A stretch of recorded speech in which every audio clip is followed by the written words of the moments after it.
Boa noite. Hoje, terça-feira, dia 9 de maio de 2023, nós estamos recebendo o companheiro Davidson Borges.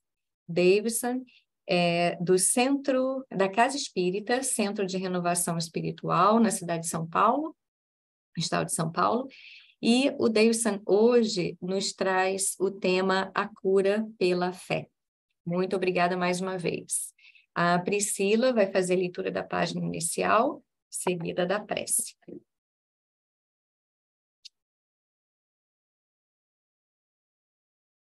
Boa noite. A gente vai fazer a leitura do livro Vinha de Luz, do Chico Xavier, pelo Espírito Emmanuel. A mensagem de hoje é a mensagem 98. A prece recompõe. E, tendo orado, moveu-se o lugar em que estavam reunidos. Está em Atos, capítulo 4, versículo 31.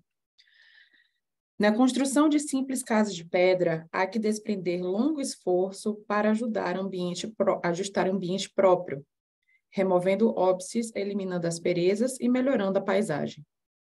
Quando não é necessário acertar o solo rugoso, é preciso, muitas vezes, aterrar o chão, formando leito seguro, a base forte. Instrumentos variados movimentam-se, metódicos, no trabalho renovador. Assim também na esfera de cogitação de ordem espiritual.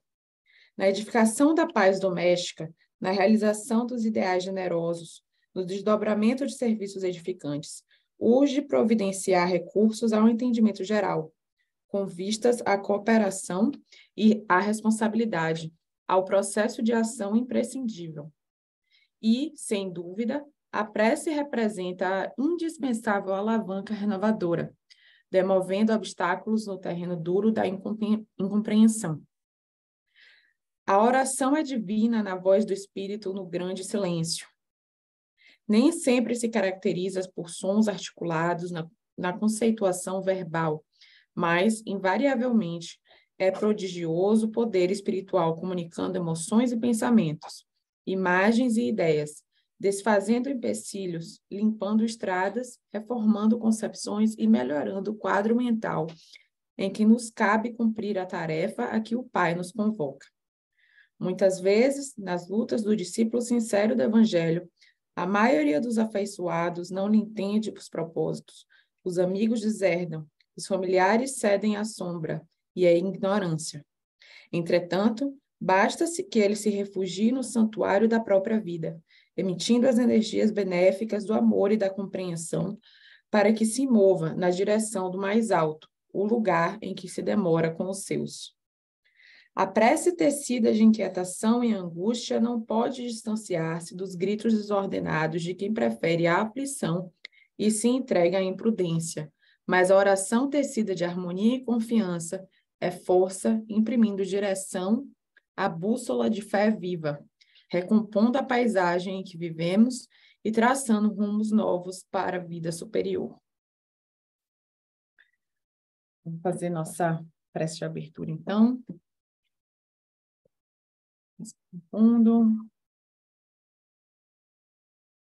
Nós gostaríamos de agradecer a presença de todos, os encarnados, os desencarnados. Gostaríamos de agradecer a presença e a disponibilidade do nosso palestrante, que a gente abra os nossos corações e a nossa mente para toda a mensagem, para todo o conhecimento que o palestrante irá compartilhar conosco e que a gente tire o maior proveito disso, de tudo que iremos aprender hoje.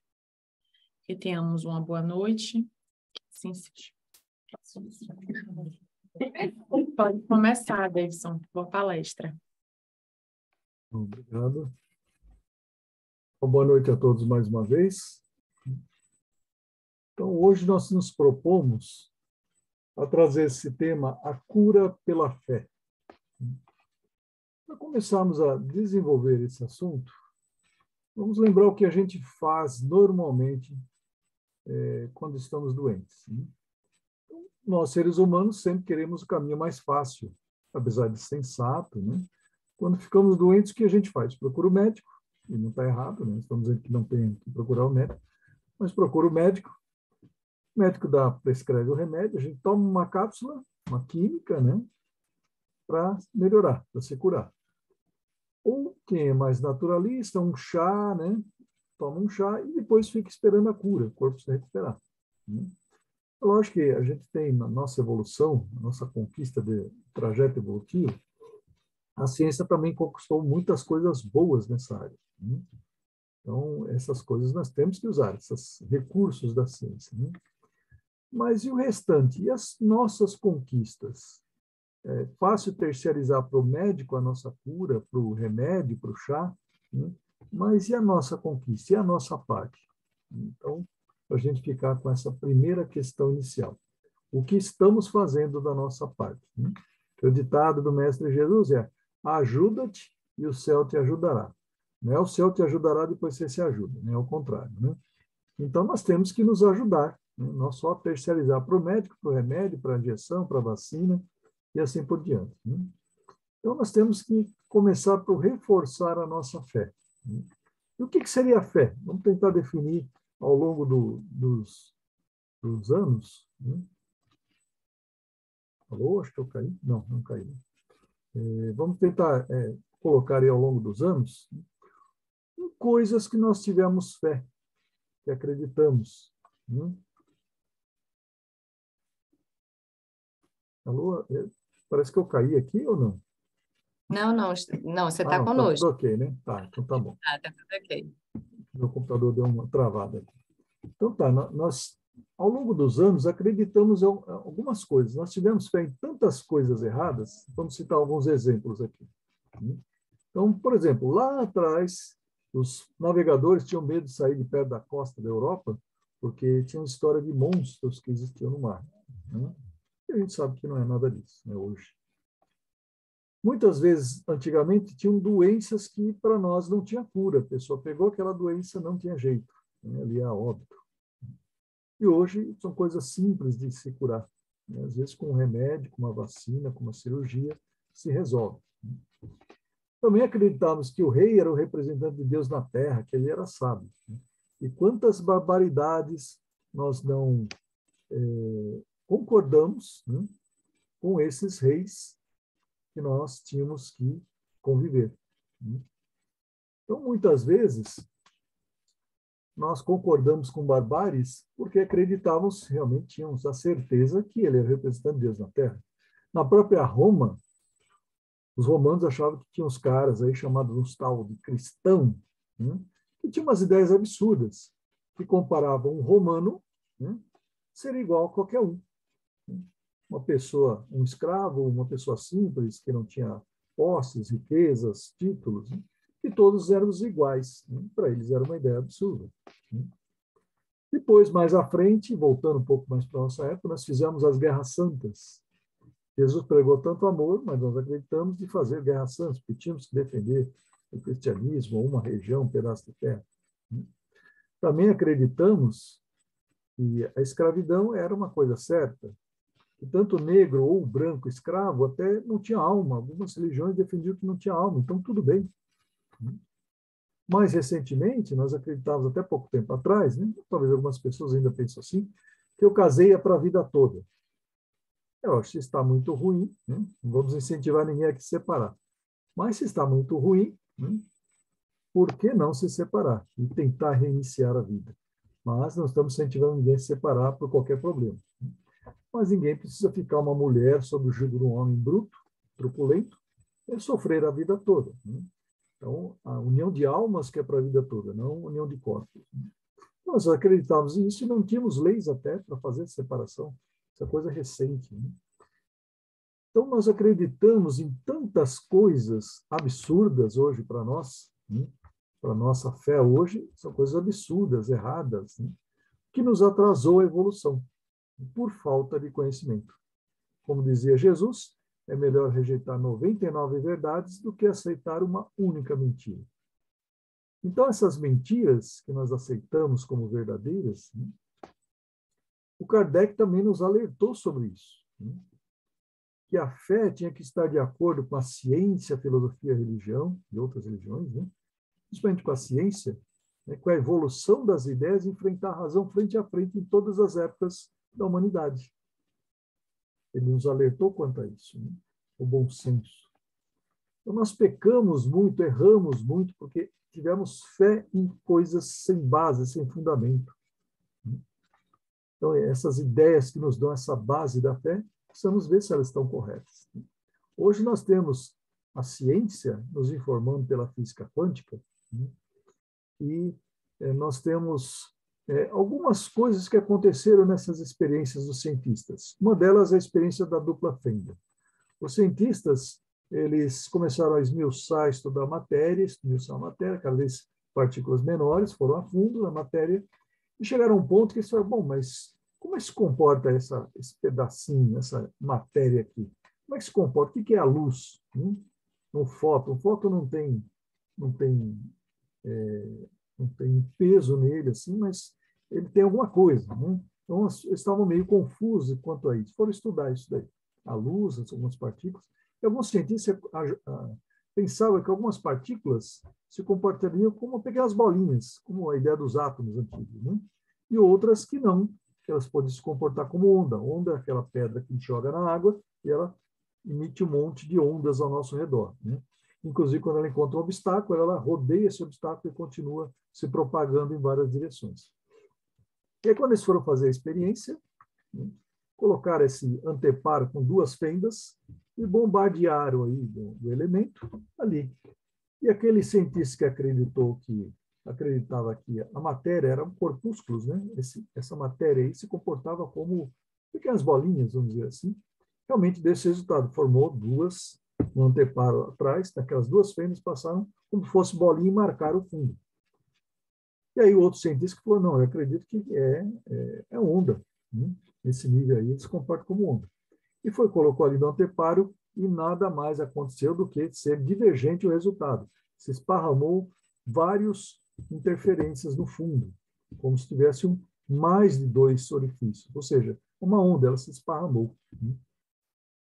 E aí ficou a dúvida. Bom, o que está acontecendo? Ciência exata, nas mesmas condições, tem que dar o mesmo resultado, e não estava dando, né? E é isso que os cientistas começaram a perceber, que foi a origem da física quântica também, que essa matéria era manipulada pela crença do cientista. Por isso, aquele que achava que era um corpúsculo, ele se comportava como corpúsculo. Aquele que achava que se comportaria como onda, se comportou como onda. Então, eles observaram que eles estavam com a crença e o pensamento deles interferindo na matéria, né? Interferindo na matéria por conta do que eles acreditavam, a fé deles, naquilo que eles acreditavam. Então, pela própria ciência, ficou demonstrado que aquilo que a gente acredita, nós vamos interferir na matéria. E o nosso corpo é formado do quê? De matéria. De água, né? De matéria. 60%, 65% de água. Mas a água também é uma matéria, né? Cada dois, ó. Então, com a física, eles foram estudando, chegaram a alguns postulados, algumas coisas que eles estão estudando hoje, né? Mas já sabem que é assim. Não sabem muitas vezes explicar, mas sabem que é assim. Então, que a energia, que em grego, né, é uma palavra em grego, que quer dizer atividade, ela nunca foi criada e nunca vai ser destruída. Ela se conserva e se transforma em outra. E quando essa energia muda de outra forma, ela interfere na matéria de modo que a matéria se mova, cria um movimento, ou que ela se altere. Então, tem alguns postulados que falam sobre isso, né? Alguns, eles entendem que umas partículas somem e aparecem do nada. Não consegue explicar isso também. E a luz também tem um comportamento, ela se comporta hora como onda, hora como partícula. Também está difícil eles entenderem isso. Então, tem algumas coisas que ainda estão indefinidas, que eles estão estudando na física, mas eles já têm a certeza dessa ideia, essa crença nossa que interfere na matéria. Então, essas partículas, quando elas estão energizadas, né, direcionadas, elas podem ser conduzidas de uma forma ou de outra. E é isso que a espiritualidade nos faz. Que a nossa ideia, os nossos pensamentos criam formas no plano espiritual, formas energéticas, né? Então, elas criam formas e essa energia que nós estamos, essas ideias, essa energia que nós estamos interferindo na nossa própria matéria. Se nós pensamos que vamos ficar doentes em uma determinada matéria, insistimos nessa ideia e acreditamos que somos frágeis, somos suscetíveis a pegar uma gripe facilmente, nosso corpo vai corresponder a isso, porque nós estamos interferindo na matéria com aquilo que a gente acredita, a nossa crença.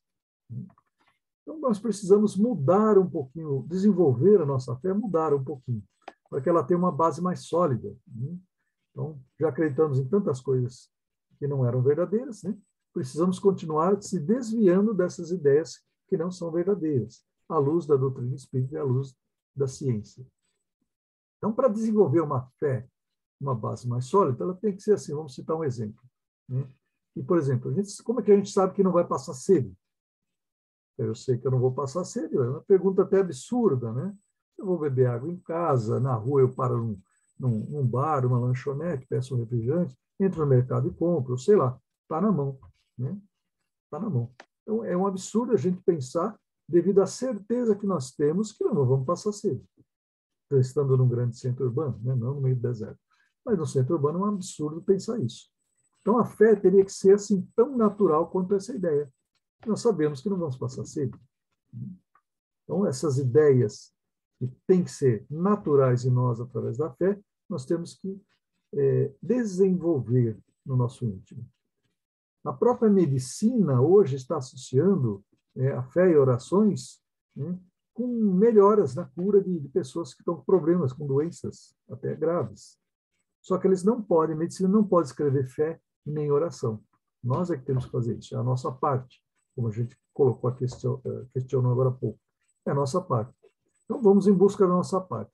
Primeiro, buscamos um escritor chamado Napoleão Hill. Ele tem um livro muito interessante, chama-se Pense em Riqueza. É um livro para negócio, mas a gente pode usar isso para enriquecer espiritualmente, porque o que vale ali são as atitudes que nós temos que ter. Então, ele fala que para a gente, primeiro a gente tem que traçar um objetivo. Eu quero melhorar meu estado de fé, a minha crença, a minha fé. Então, eu vou estabelecer um objetivo. E dentro desses objetivos, ele tem alguns atributos que nós temos que exercer. Por exemplo, desejo. Para me reforçar a minha fé, eu tenho que desejar as coisas. Qualquer coisa na vida eu tenho que desejar para conseguir alcançar. E tamanho dessa fé depende do nosso desejo também. Nós temos lá no Evangelho o exemplo da mulher hemorroíça. A mulher que tinha esse problema, ela era isolada, não podia tocar em ninguém, ninguém tocava nela. Ela ficava meio isolada, meio confinada, né? Meio à parte de todo mundo. E como uma pessoa se sente assim? Sem carinho, sem afeto, sem tocar nos entes queridos? Né? É horrível. Então, quando ela foi buscar Jesus, tocar nele, para ter a cura, ela tinha um desejo tão grande, movido pela situação dela, que ela conseguiu, né, absorver aquela virtude que Jesus falou e se curou. Ou seja, absorveu a energia dele para poder se curar. Ela fez para merecer. Bom, porque ela era movida por um desejo muito grande, que era muito ruim para ela viver assim. Então, o desejo. Nós temos que movimentar esse desejo para conseguir aumentar a nossa fé. Tem que desejar me transformar. Segundo, é a confiança que ele cita. Confiança. Quando nós temos confiança em nós mesmos, nós colocamos um passo à frente. Nós acreditamos mais, arriscamos mais. Temos exemplo de tantas pessoas, como o próprio Ford, Henry Ford, que criou a Ford. Ele não era uma pessoa rica, com estudos, com títulos. Era uma pessoa simples. Mas a confiança no que ele tinha, no que ele estava fazendo, resultou na produção em série. Todas as fábricas usam hoje em dia esse método para produzir em série mais barato. Então, os apóstolos também, enquanto na cura, né, quando não tinha confiança, naquela situação que eles não conseguiram curar, e o pai foi lá reclamar para Jesus, falou, traga-me cá esse menino, né? E curou o menino. E aí os apóstolos, por que a gente não conseguiu curar, né? Jesus falou, por causa da vossa pouca fé. Se os apóstolos tinham pouca fé, que dirá nós, né? Então, nós precisamos exercitar essa fé. Uma outra é a autossugestão. Uma vez nós ficamos pensando um monte de besteira durante o dia, né? Ou seja, pensando coisas aqui na nossa cabeça internamente, né? Porque a gente não se dá autossugestões de coisas boas, né? Inclusive para a nossa saúde, para enriquecer a nossa saúde. Existe um senhor chamado Jorge Lozanov. Ele conduziu algumas experiências. Em 1965, na Bulgária, ele fez uma cirurgia de uma hérnia com uma anestesia não química, não por uma anestesia normal, como conhecemos, uma anestesia por autossugestão, não é por hipnose, por autossugestão. Isso foi filmado no Congresso Médico em 1965, foi operado sem sentir dor por autossugestão. Ele falava que pela autossugestão a gente pode influenciar um paciente e pode conduzir condições mentais até para a pessoa ser operada sem uma anestesia. Então, uma experiência de Jorge Lozanov. A outra que ele cita é conhecimento. Jesus falava, conheça a verdade e ela vos libertará. Kardec também nos pediu, espíritas, amai-vos e instruí-vos. Quando a gente começa a conhecer as coisas, nós começamos a conhecer os métodos para conseguir aumentar os nossos recursos interiores, aumentar nossa fé, acreditar mais no Criador, no Mestre Jesus, na vida além da morte e tantas outras coisas mais da natureza que a gente começa a reconhecer como um presente de Deus para nós que vivemos aqui encarnados no planeta Terra. Assim como o nosso Sol irradia ali centros de espíritos superiores que irradiam energia para todo o sistema solar. E essa energia é para abençoar a nossa vida aqui no planeta Terra. Sem o Sol não teria vida. O Einstein ainda ia um pouquinho mais longe, falava que a imaginação é mais importante que o conhecimento ainda. Albert Einstein. Então, é mais importante que o conhecimento. Então, quando a gente fica pensando nas coisas, imaginando, a gente cria imagens mentais, cria pensamentos formas. Então, quando a gente imagina aquilo, a imaginação, o pensamento interfere na matéria. Quando nós imaginamos a cura, ou imaginamos a doença, ou coisas ruins, nós começamos a materializar isso na nossa vida. Então, por isso que o Einstein reconheceu que a imaginação é até mais importante que o conhecimento. Então, a gente precisa tomar cuidado com aquilo que a gente está imaginando. Que a gente está persistindo, insistindo em imaginar. São coisas boas, ótimos. Se são coisas ruins, temos que cortar. Nós temos também ter persistência. Aquela persistência que Jesus falava. Então, quando nós temos persistência em alguma coisa, nós conseguimos resultados. Então, vamos persistir em trabalhar essa nossa fé interior, esses atributos, esse desejo, essa autoconfiança, né? Essa autossugestão, conhecimento, imaginação, né? Tomar a decisão de seguirmos em frente e persistirmos para obtermos bons resultados dentro da nossa base, da nossa fé. Né? O próprio Kardec, né, falou assim uma vez, reuniu todos os pensamentos, né, para ver se eram iguais, para fazer a codificação. Então, ele pegava no mundo inteiro quais eram as comunicações dos espíritos, o que eles estavam falando. Tem uma unidade no que eles estão falando, cada um fala uma coisa. Então, para saber qual que era a verdade universal. Então, olha que nós temos aqui dentro da doutrina espírita, que os espíritos falam, né, e muito mais, outros pensadores da humanidade falam sobre a fé. Né? O Leão Tolstói, um escritor famoso também, ele falava que a fé é a força da vida. Realmente, quando nós temos sem fé, nós não vamos muito longe, nós entregamos os pontos logo. Santo Agostinho, ele falava assim, que a fé é acreditarmos no que não vemos e a recompensa dessa fé é vermos aquilo em que acreditamos. Olha o nosso Santo Agostinho aí falando aquilo que a física está falando. O pensamento interfere na nossa vida, na matéria. É exatamente o que Santo Agostinho está falando de outra forma. Acreditamos no que não vemos e a recompensa dessa fé é vemos aquilo que acreditamos. Os próprios apóstolos pediram uma vez, né, para Jesus para aumentar a sua fé, a fé deles. Né? Quando ele falou que se tivesse a fé do tamanho do grão de mostarda, pega essa planta daqui, passa para colar e ela passaria. Então, lá está em Lucas, né? Capítulo 17, capítulo 17, versículo 5 e 6. Então, ele fala sobre essa fé. Se a gente tivesse um pouquinho mais de fé, a gente conseguiria fazer maravilhas. Tem a própria autora Louise Hay, né? Que ela descreve muitos tópicos, não só para a gente encurtar, né? Que nós temos aqui um padrão de pensamentos. Então, ela fala muito sobre o pensamento, que o nosso pensamento cria o nosso futuro. E todos estamos lidando com padrões prejudiciais de ressentimentos, de crítica, de culpa, de ódio de si mesmo. Então, quando a gente tem esse ressentimento, essa autocrítica constante, carregamos culpas e ódios, é o que nós estamos exercitando no nosso pensamento. E é isso que nós vamos trazer para a nossa vida, para o nosso corpo. Então, a gente não tem que se culpar, tem que se libertar da culpa, da crítica, do ódio de si mesmo, né, desses ressentimentos, não guardar, jogar isso, deixar isso para trás. Esse peso é como espinhos que a gente está carregando no nosso corpo. E a própria irmã Sudufo nos lembra isso. Nós temos que aprender a conviver com as nossas sombras interiores. Porque nós vamos ser imperfeitos em muitas encarnações. Então, nós precisamos aprender. Né? Vamos errar ainda. Mas vamos acertar, temos muitas coisas boas. Então, não se preocupar tanto com os erros. Dá para reparar? Dá. Não dá, deixa que ao longo da vida surgirão oportunidades para reparar de outras formas.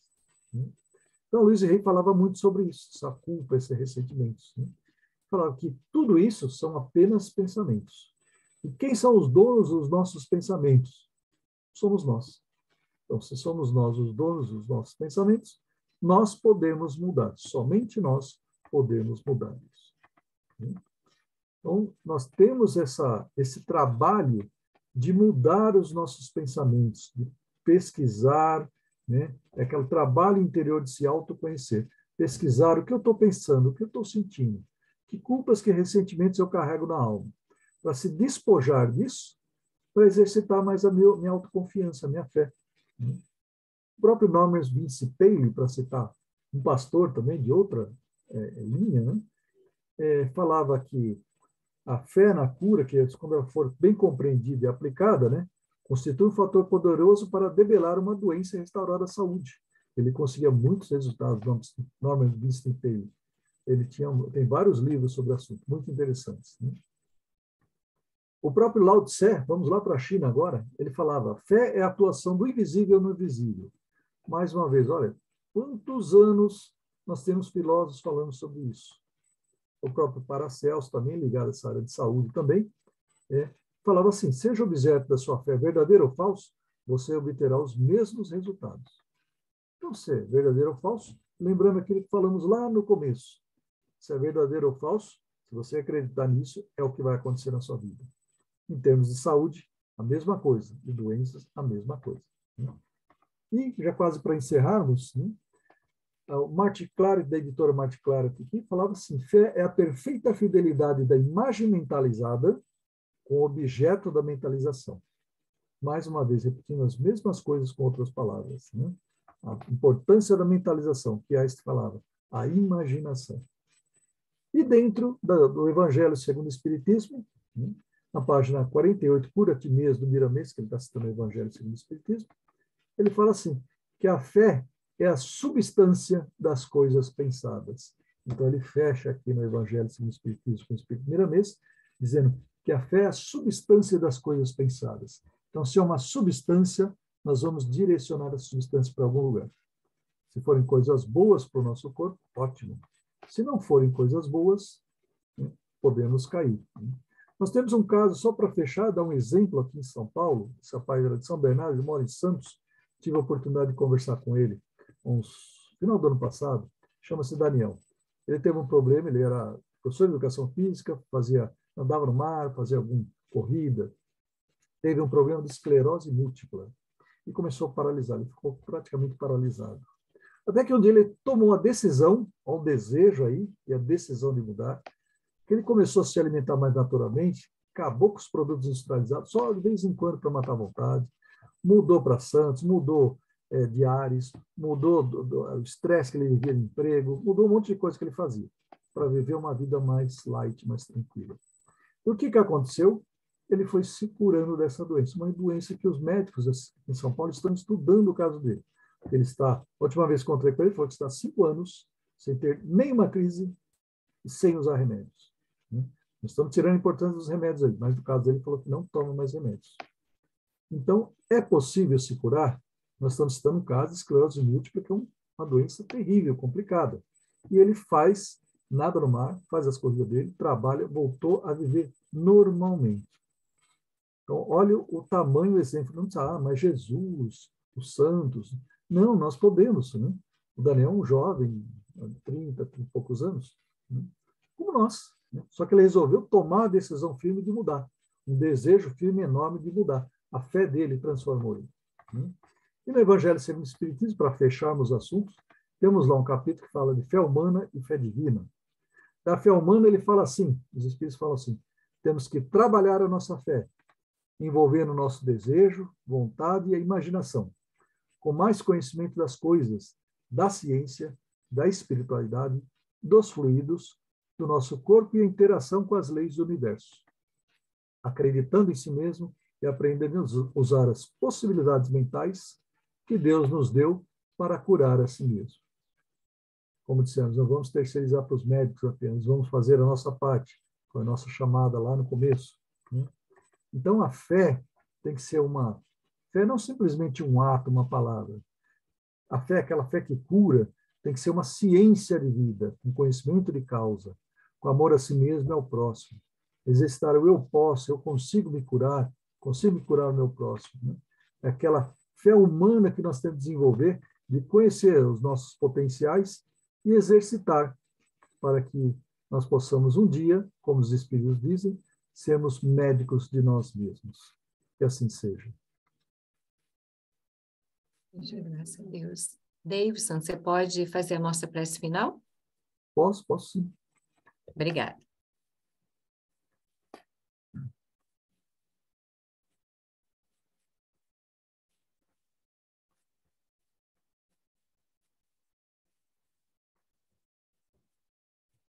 Então, vamos levar os nossos pensamentos até o Mestre Jesus,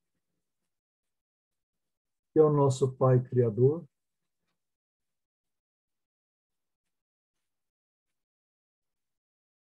para que Ele possa nos envolver junto com a espiritualidade, nessa luz que vem do plano maior, do nosso astro-rei, iluminando a nossa mente, todo o nosso corpo, para que possamos absorver mais paz, mais energia e alegria de viver. Possamos aprender a amar a nós mesmos, a conhecer os nossos potenciais ocultos que ainda não desenvolvemos. Pois vós mesmos disseste, Mestre, vós sois deuses. Tudo que eu posso fazer, vocês também podem, e muito mais.